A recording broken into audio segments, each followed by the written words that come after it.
We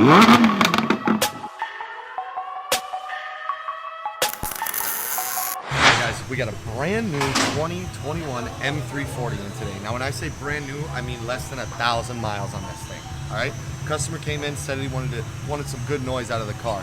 Now he only really had two options, which was delete the muffler, which is what we did, or was to do a catless downpipe, which his warranty would have gone out the window right away, and then it becomes a drag car that he can only race on the track. So what we did for him was what we said, a muffler delete. All right, take you guys on over here to the back.